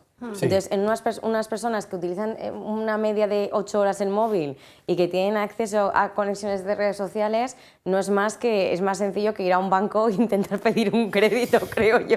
O sea, al final, no es más que las criptomonedas lo único que han hecho es adaptarse a la lectura de los jóvenes. Y la lectura de los jóvenes no es más que la de la digitalización, la de la tecnología y la de las redes sociales. Por tanto, por eso no es que estén cegados, es que lo entienden en una lectura que entienden perfectamente. Fíjate un poco que YouTube al final ha permitido que se publiquen multitud de vídeos donde ves a jóvenes diciendo que han ganado mucho dinero y por lo tanto yo tengo a mi hijo de 15 años diciéndome quiero minar, cómprame este ordenador porque quiero minar. Y tú, ¿qué me cuentas? No, y quiero invertir en criptomonedas. Es que papá, tú no has invertido en criptomonedas en este periodo. Claro, lógicamente, es decir, esto es como invertir en acciones de Tesla hace 5 años o quién invierte ahora. Yo lo que veo es la realidad, hay que ver un poco cómo se va el mercado, qué va a pasar en los próximos meses, en el próximo año, es importantísimo. Yo creo que blockchain está aquí para quedarse, y eso está claro, es decir, ahí en mi opinión no hay ninguna duda, pero hay que ver esos 12.000 proyectos de criptomonedas, en cuántos quedan al final, cuántos proyectos son viables y en cuál de ellos de verdad tienes una viabilidad de un proyecto para el futuro. Tu hijo te estará diciendo, papá, que no te enteras, que esto te estás perdiendo aquí unas oportunidades. Me lo dice día a día. Bueno, es tremendo. Vale, dejamos el token, que nos toca hablar de otras cosas. Vamos a hablar de la transformación digital en empresas y además vamos a empezar con un testimonio. En este caso ya vamos directo a por nuestro invitado exterior, que es Paco Auñón, CEO, responsable de las tecnologías de la información de la empresa Bavaria. Paco, buenos días. ¿Qué estáis haciendo en tu empresa? Buenos días a todos. Pues yo primero, si me permites, quisiera poner un poquito en contexto, es decir, porque la transformación digital, desde mi punto de vista, no es una opción, es una necesidad. A partir de ahí hay que tener muy claro también la diferencia entre lo que tenemos entendido como digitalizar que transformación digital. Para nosotros, la transformación digital se basa en reformular tu modelo de negocio aprovechando las tecnologías emergentes que te permitan, con esta tecnología que tenemos actualmente en el mercado, mejorar e innovar en tus procesos, orientarte al mercado y poder competir en igualdad de condiciones que los demás. Es decir, si estás quieto, vas a estar fuera de mercado. Yo creo que eso es fundamental, con lo cual insisto en el mensaje de que no es una opción. Dicho esto, ¿cómo lo estamos haciendo? Nosotros hemos empezado por una parte básica, que es empezar a revisar todos nuestros modelos de proceso industriales, comerciales y de backend y transformarlos, porque teníamos una base que realmente quería una revisión importante. Con lo cual hemos empezado nuestra hoja de ruta con la implantación de S4HANA como RP en la organización, para tener la confianza y la seguridad de que todo nuestro proceso de transformación digital se va a apoyar en una base sólida, robusta, escalable y que nos permita sobre este modelo pues, seguir innovando y aportando valor a través de las tecnologías. Dentro de nuestro negocio tenemos muy claro que la tecnología debe ser una palanca de innovación y de aportación de valor al negocio, y tenemos un compromiso claro y reconocido dentro de la compañía para poderlo ejecutar. Deduzco, por tanto, que es más complicado hacer la transformación digital que nacer ya digitalmente, ¿no? Sin duda. Además, teniendo en cuenta, no sé si lo habéis hablado con los anteriores participantes, tenemos que tener en cuenta que hay muchos negocios que nacen ya digitales, con lo cual esa transformación forma parte natural del modelo de negocio. También es importante entender que, bueno, pues se incorpora gente nueva, donde la tecnología como nativo digital forma parte de su modelo y realmente no podemos estar yendo a dos velocidades porque simplemente el negocio lo requiere. Con lo cual, efectivamente, es mucho más sencillo nacer digital que transformarte digitalmente. Me quedo con esa frase tuya de que no estamos ante una opción. Paco, muchísimas gracias. A vosotros, encantado de participar. Muchas gracias. No es una opción. No, y eso que sí que quiero dejarlo muy claro, y creo que sería como el mensaje que me quedaría de esta tertulia, ¿no? No es una opción, pero porque el mundo no lo tiene como opción. O sea, es decir, estamos totalmente cambiando, nuestro modo de vida ha cambiado, dependemos de los teléfonos ahora para la comunicación, dependemos de la tecnología para saber cosas de nuestra salud, de nuestros bancos, de nuestro dinero, o sea, de nuestro día a día. Entonces, no es una opción, pero porque el ser humano ha decidido que la tecnología forme parte de su vida. Fue una opción y ahora ya no es una opción. Y ahora ya no es una opción, pero por una cosa muy sencilla. Entonces, y porque también yo creo que el mundo está también en constante transformación, ¿no? Lo vemos no solo en los grandes cambios que hacen las grandes empresas, sino que lo vemos en nuestro día a día. O sea, ¿quién nos iba a decir hace 10 años, por ejemplo, que un reloj nos iba a decir si estamos bien del corazón? ¿O quién nos iba a decir que en 2 horas nos podían traer la compra a casa, ¿no? ¿O quién nos iba a decir que no teníamos que hacer colas infinitas en el banco para poder sacar dinero? O sea, lo que quiero hacer entender es que al final la tecnología está para ayudar y para transformar la sociedad que conocemos a día de hoy, pero no está para cambiarnos, radicalizarnos y decir sin la tecnología no podemos coexistir, no, para nada. Hay que entender que es una coexistencia certera, buena, que se necesita entender por ambas partes, porque o sea, esto no va la tecnología por un lado y nosotros por otro, pero hay que hacerlo de manera conjunta, tanto empresas como usuarios, ¿no? Y yo creo que esa es la lectura que podemos sacar de esta tertulia, y de ahí que estemos fomentando, que estemos explicando qué es la tecnología y cuáles son los aspectos clave de cómo va a afectar, por ejemplo, al trabajo, al mundo laboral, ¿no? La transformación digital en la empresa. Lo estamos viendo, por ejemplo, el teletrabajo, estamos viendo como nuevas eras, pero oye, gracias con la pandemia que tuvimos hace 2 años, si no hubiéramos tenido esas herramientas digitales, hubiera sido un problema, ¿no? Y al final la tecnología es lo que ha permitido. Entonces, al final, un poco uniéndolo de Paloma, la tecnología está al servicio de esas empresas. Entonces, ahora las empresas están en ese momento clave en el que veremos a aquellas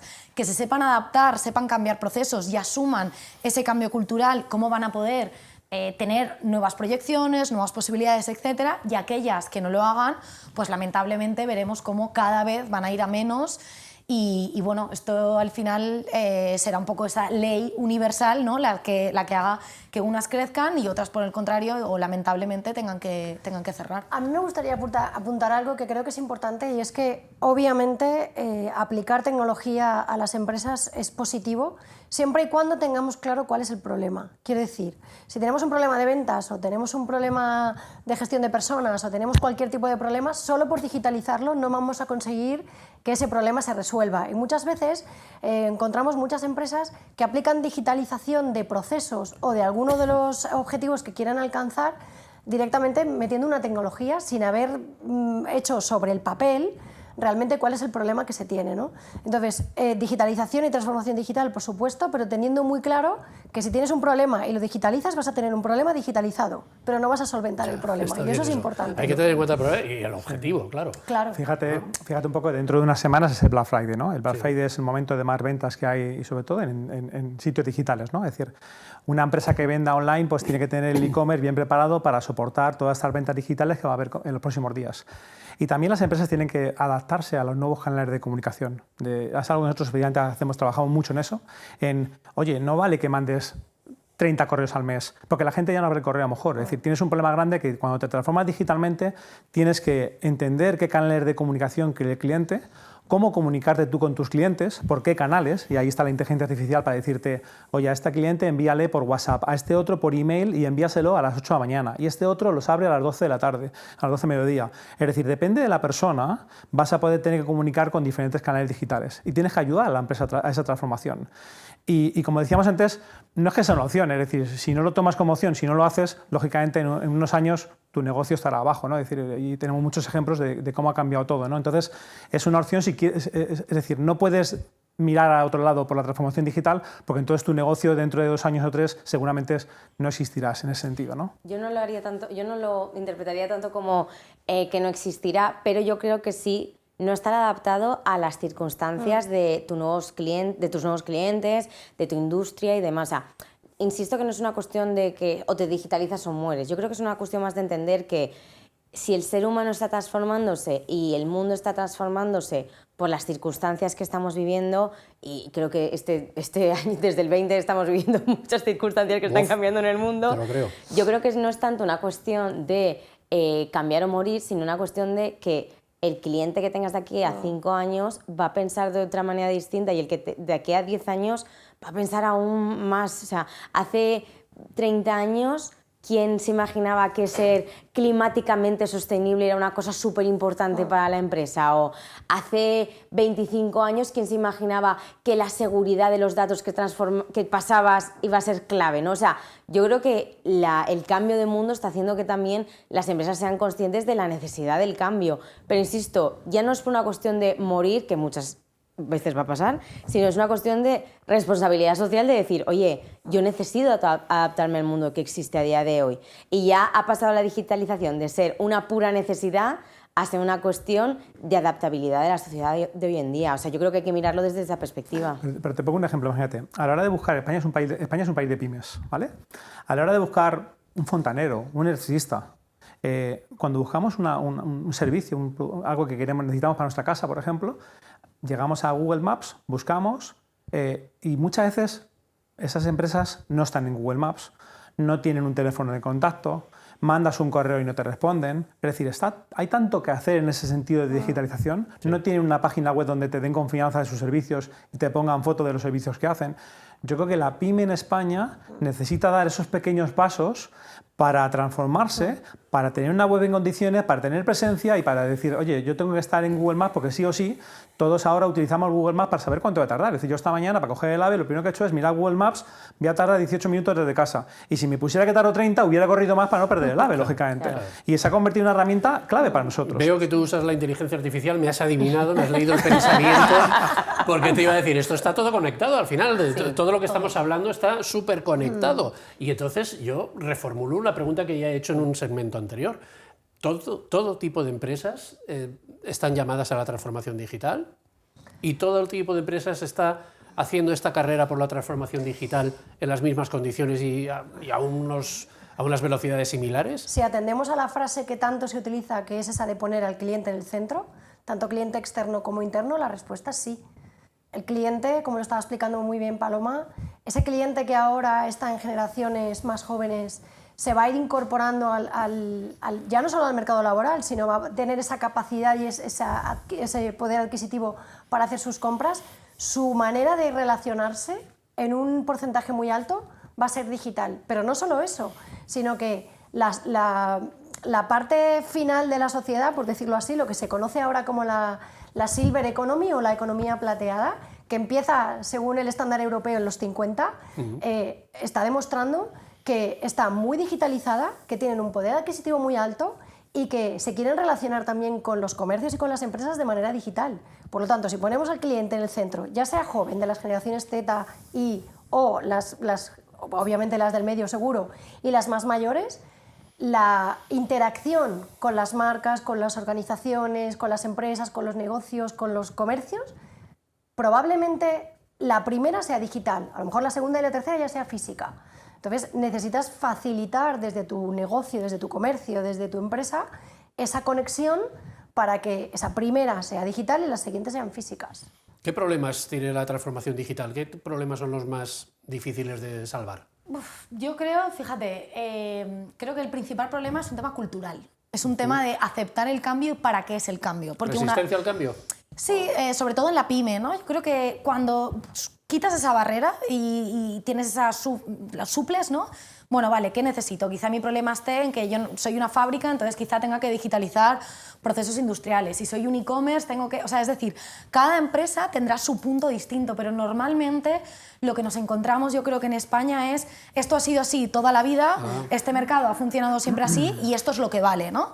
Entonces, para mí lo primero en una transformación digital es entender también un poco lo que, uniendo, ¿no?, lo que hemos venido hablando, que es ese cambio, esta nueva realidad, entonces de cómo mi empresa se va a adaptar a eso, ¿no? ¿Qué tengo que cambiar? Y muchas veces, para mí lo más importante, con el cambio cultural y con el cambio, con aceptar esta nueva realidad, viene lo demás. Yo, de hecho, quiero hacer una lectura, Vicente. Yo te hubiese dicho hace 12 años que era complicado la digitalización. Si yo te lo hubiese admitido totalmente. Eres más joven. Yo llevo 9 años ya aquí, en este mundillo, aunque parezca mentira. Y sí que te hubiese dicho hace cuando empecé que era muy complicado entenderlo, porque no había tanto acceso, no se hablaba tanto, la terminología era más desconocida. Sí que es verdad que eran pocos y eran raros, o sea, y no estaba tan adaptada a la tecnología. Sí que te digo a día de hoy que yo creo que tanto administración pública como parte privada, como grandes instituciones, como grandes eventos, como el Go Digital Experience, sí. Yo creo que este tipo de cosas lo que hacen es fomentar la digitalización y sobre todo dar distintas perspectivas de lo que supone la digitalización. Entonces, yo sí que es verdad que entiendo que a día de hoy aún siga siendo costoso entender la lectura de la digitalización de las empresas, pero sí que coincido que ya a día de hoy hay un fácil acceso a esa información, por lo menos una información básica. Ya está claro que, como bien apuntaba Susana, hay que coger un papel y apuntar ahí cuáles son los problemas y cuáles son los campos en los que me quiero digitalizar más, digitalizar menos, en los que no quiero tocar, quiero tal, pero sí que es verdad que ya es más un problema de, y ahí apuntaba Ángela muy bien, la cultura de la empresa y la filosofía de la innovación que tenga cada una de ellas, más allá de un acceso a la información que creo personalmente a día de hoy hay grandes instituciones, tanto a nivel mundial, nacional y aterrizándolo en Valencia, hay grandes ejemplos de personas, de agentes que ayudan ya muy bien a entender la digitalización. Una reflexión muy rápida antes de cambiar al último bloque, al último segmento de tertulia. La transformación digital, la globalización, la internalización son conceptos que están ligados, ¿no? Sí, de hecho la globalización no es más que básicamente el hecho de que cualquier persona en cualquier lugar del mundo pueda acceder a todo tipo de soluciones independientemente de dónde estén ubicados. Eso es muy sencillo. Vicente, es una cuestión de que, por ejemplo, yo soy de la Vall d'Ursó y estoy desarrollando una tecnología que va a transformar el mundo de, por ejemplo, la energía, y cualquier persona de un pueblo de Polonia me pueda venir a utilizar mi solución. Eso es la globalización y la digitalización que es clave para voy a hacer una propuesta transgresora. A ver, Juan Carlos, ¿puedes levantar ese pie, el que tienes en el suelo, ponerlo ahí? Vale, ya tenéis todos los pies separados del suelo. Hasta ahora hemos hablado de cosas como muy terrenales. Ahora vamos a hablar de metaverso. Vale. Ahora que tenemos los pies levantados. Metaverso, madre mía, metaverso. La que se está montando con el metaverso. Ay, ¿Por dónde empezamos? A mí me tiene fascinada el metaverso. Y yo ¿Tú ya tienes avatar o no? No que me buscan, soy rubia en el metaverso. No, a mí me fascina. Dejo a mis compañeros hablar, pero sí que es verdad que para mí se abre un nuevo mundo de... O sea, igual que pienso que las redes sociales, y esta es mi reflexión, y luego sí que es... Al final de la tertulia la recuperamos, sí. Igual que las redes sociales nos cambiaron muy bien la manera de comunicarnos, sí que coincido que el metaverso nos va a volver a transformar la manera en que el ser humano interactúa antropológicamente, ¿no? Ya no hablo a nivel de comercial ni nada. Yo creo que realmente el metaverso nos va a resultar un cambio a la hora incluso de cómo interactuamos en la vida real. Y ya, si quieres, luego al final recuperamos esta reflexión. Vamos a buscar un ejemplo. Venga, que tenemos un invitado más. En este caso es John, espero decirlo bien, Fatalevich, que es CEO y cofundador de Estadio Plus. John, buenos días. Buen día. ¿Qué tal? Un saludo a todos. Ahí hay varias amigas mías, Paloma, Ángela. Señálalas, que lo sepan todo el mundo quiénes son tus amigas. Oye, John, cuéntanos, ¿qué hacéis vosotros en materia de metaverso? Llevamos en la industria del deporte al metaverso, a estos mundos digitales de los que estabais hablando. Vale, pues cuéntanos. Abunda un poquito más. Pues al final creemos que todos los espacios físicos y modelos de negocios que tienen en el mundo físico se pueden replicar en mundos digitales. Los fans y los usuarios que tienen el mundo del fútbol que tenían hasta ahora, les gustaba ver partidos, les gustaba ir al campo, estar ahí o ver en la televisión partidos de 90 minutos más el tiempo de descanso.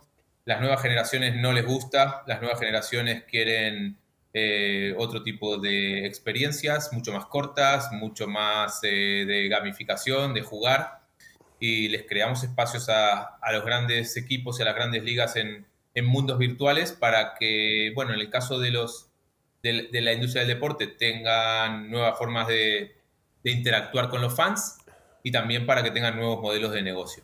A ver, para inexpertos como yo, un partido de fútbol en metaverso, ¿eso cómo se hace? ¿Poner de acuerdo a todos los jugadores, cada uno con su avatar y a ver cómo juegan? ¿O cómo se hace eso?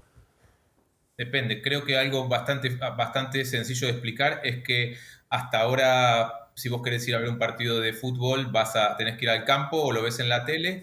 Con metaverso, que al final son mundos digitales y en muchos casos experiencias inmersivas, te vas a poner unas gafas de realidad virtual y vas a poder ver el partido como si estuvieras dentro del campo. Eso es una opción. Y luego, por supuesto, bueno, la forma de interactuar dentro del metaverso es a través de tu avatar, en la mayoría de los casos. Ya lo hemos visto en Fortnite, los chicos jóvenes ya no quieren productos físicos, prefieren comprarse un skin en Fortnite, y esto va a ser mucho más escalable en el mundo del deporte, ¿no? La gente va a usar esos avatares y va a querer comprarse la camiseta de su equipo, del Barcelona, del Real Madrid, del Valencia, del Sevilla, las zapatillas, las gorras, y interactuar. Al final nuestro yo va a ser nuestro avatar en estos metaversos, y lo que nosotros creemos es que los metaversos, estos mundos virtuales, van a reemplazar a las redes sociales. Ya no vamos a interactuar tanto en Facebook o en Instagram o en Twitter, sino que entraremos a soluciones más inmersivas en las que será más en 3D. Perfecto, John, muchísimas gracias por tu testimonio. Un saludo. Gracias. Metaverso eres tú, que decía el poeta. Yo te diría, mira. Fíjate, no creo que sea tan difícil de entender haciendo una analogía. Si a finales de los 70 nos hubieran pedido que explicáramos qué es Internet, nadie hubiera sido capaz. Y en los 80 yo te diría que tampoco, ni en los 90. ¿Qué es Internet? Ostras, no lo sabes explicar. Ahora mismo nadie tiene que explicar qué es Internet. Con el metaverso pasa un poco lo mismo. El metaverso al final, ahora mismo confluyen un montón de tecnologías que antes no confluían, que ya están funcionando y que encajan perfectamente en el metaverso, que no es otra cosa que Internet en 3 dimensiones. ¿Puedo poner pegas? Sí. Vamos a ver. Internet en 3 dimensiones, ya está. Voy a Simplemente hemos pasado de un 2D a un 3D, y hay un factor de entrada que no había con Internet y que se ha ido democratizando, que son las gafas. En los años primeros de Internet, o tenías en casa una gran estación o no te podías conectar a Internet, y se conectaba a Internet la banca, la agencia tributaria y los grandes medios de comunicación. Venga, pues Eso se democratiza. Sí. Ahora mismo, en el momento en que las gafas, que son la manera de entrar en ese Internet en 3 dimensiones, se democratice, va a ser tan normal como lo es ahora Internet Pero para vamos todos. a ir todos por la vida así, ¿no? No, yo te diría, mira, ahora mismo hay prácticamente como 12 metaversos diferentes actualmente, ¿vale? Unos descentralizados y otros que son propietarios como el de Meta y el de Microsoft. El de Meta requiere acceder con unas gafas que ya han dicho un precio de 1.800 euros para tener esas gafas para poder acceder. Hay que ver un poco de alguna forma, cómo se estabiliza todo esto en metaversos. Es decir, yo no creo que las marcas puedan tener presencia en 12 metaversos, porque es imposible. Es decir, tú no puedes construir presencia en 12 metaversos. Ahí se creó una asociación que se llama OMA3 que intenta agrupar a los diferentes metaversos para llegar a un acuerdo de cómo se va a hacer el metaverso, va a ser descentralizado, va a ser propietario, qué va a pasar. Hay metaversos que están más especializados en juegos, hay metaversos que donde ahora mismo tienes que comprar un terreno que pagas con una moneda, una criptomoneda local. Es decir, hay que ver un poco qué va a pasar con esto. Esto es un mundo virtual, el metaverso, o los metaversos. Un mundo virtual donde tú creas tu e-commerce, donde creas tu presencia, donde puedes crear un evento, donde pero invitas esto no a personas. Second Life ya y no funcionó. No, a ver, es que vamos a ver. Con la lectura, que esto es complicado. Yo hay una cosa que quiero marcar de los metaversos. Los metaversos no vienen a sustituir nuestro día a día de comprar el pan bajo. Pero sí que es verdad que es una manera distinta de interactuar. O sea, yo creo que básicamente lo que el metaverso ha ofrecido es una manera de acercarte a cosas que parecerían inalcanzables o inabarcables en el mundo real. Un ejemplo muy sencillo, el hecho de poder unificar en un concierto millones de personas de un cantante internacional que está actuando, por ejemplo, en Nueva York. Pero eso no es YouTube. Eso no lo tiene ya YouTube. No, ver, porque cuéntame. lo que estamos intentando recrear es la experiencia de que tú estuvieras físicamente en ese espacio. Claro, esa es la diferencia. Para mí creo que Internet ha acercado mucho las distintas capas, pero el metaverso lo que ha hecho es que la experiencia sensorial de estar presente ahí la vivas de verdad, ¿no? El hecho de sentirte tan inmersivo es sentirte que todo lo que te rodea es real. Vale, como nos quedan 3 minutos, me están diciendo, el metaverso, lo que queda de metaverso, ya no hacemos sonetos, hacemos pareado solo. Entonces, veo que abogáis por el desarrollo del metaverso, ¿o no? ¿O hay alguien que discrepe? Sí. Yo discrepo, perdona. Venga, yo creo que te decía antes, es decir, creo que hay que ver que primero se estabilice el metaverso. Sí, ¿Cuál va a ser la plataforma? ¿Cuál va a ser el acceso? ¿Cómo se va a acceder al metaverso?